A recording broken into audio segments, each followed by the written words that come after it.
Time for the market report. Prices still going down.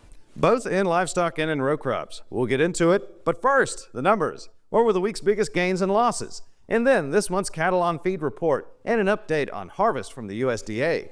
And finally, we talk row crops. How do things look right now? So, markets closed going down again, both row crops and livestock affected. Let's take a look. The week's biggest gain, sugar, up over 1/4 cent. That's more than a 2% increase from the previous week. The week's biggest loss, lean hogs, down 9.5 cents, nearly a 10% decrease from the previous week. So this month's cattle on feed report recently dropped and showed us more of the same of what we've been talking about a good bit here. The herd is still on the lower side. And the crop progress report looks like harvest season well underway and bushels piling up. Here's Bella Bingham with the details. In this month's cattle on feed report, more trending down in numbers reflecting this year's continued slide. Cattle and calves on feed for the slaughter market totaled about 11 million head, down 1% from September last year. Placements in feedlots during August totaled a bit over 1.75 million head, 10% down from last year. Marketings of fed cattle during August totaled over 1.5 million head, 14% down from last year. Other disappearance, which are losses due to death, movements to other feedlots or pasture, or natural causes, down 6% compared to last year. In the 18 highest corn-producing states, dented stage, when the kernels start to form a dent at their crown due to starch amount and moisture loss, at 91%, the same as last year but 2% below the 4-year average. Mature stage at 56%, 3% lower than last year and the 4-year average. Corn harvested at 11%, 2% lower than last year but equal to the 4-year average. Condition looking pretty good, with 65% reporting good to excellent. In the 18 highest soybean-producing states, Mississippi included, dropping leaves at 61%, 1% lower than this time last year but 1% higher than the 4-year average. Soybeans harvested at 9%, 3% lower than last year but the same as the 4-year average. Condition also positive, with 64% reporting good to excellent. In the 15 highest cotton-producing states, Mississippi also included, bolls opening stage at 60%, 2% lower than this time last year, but 1% higher than the 4-year average. Cotton harvested at 12%, also 1% lower than last year, but equal to the 4-year average. Condition not very encouraging, with 37% reporting good to excellent. In our row report, an update on wheat, corn, and soybeans, our major grain crops.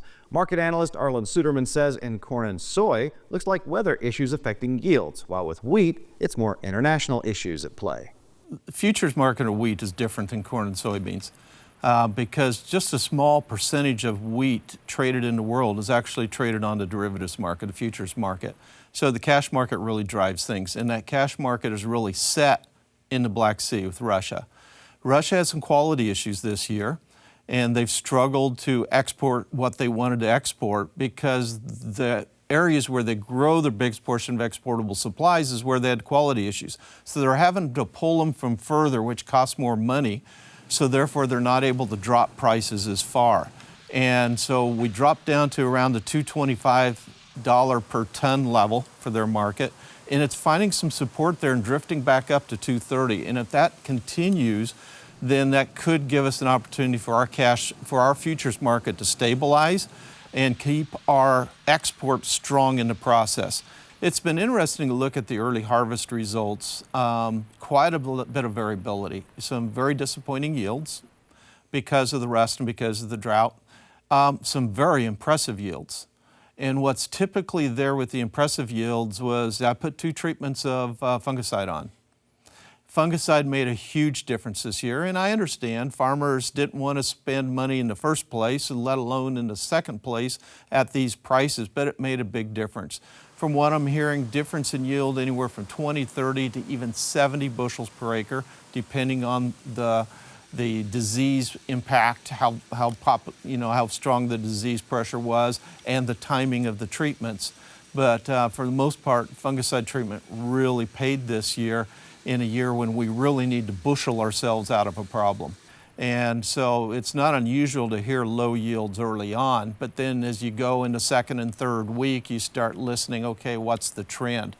And I'd say the trend is is improving. We still have some bad yields. We have some very impressive yields, but overall, as you would anticipate, the best yields are in the northwestern Midwest, the western Midwest, and the problem yields are the most in the south and the east, where drought was the biggest problem. Again, the northwestern Midwest has some tremendous fields, some tremendous yield potential, it looks like. As we're across more to the south and the east, that's where we're having more variability.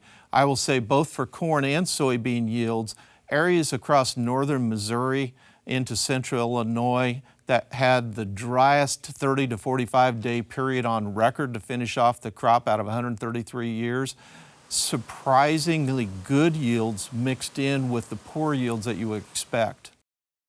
And that's it for a deeper look into the markets. Seems prices keep trending lower while harvest giving a little relief.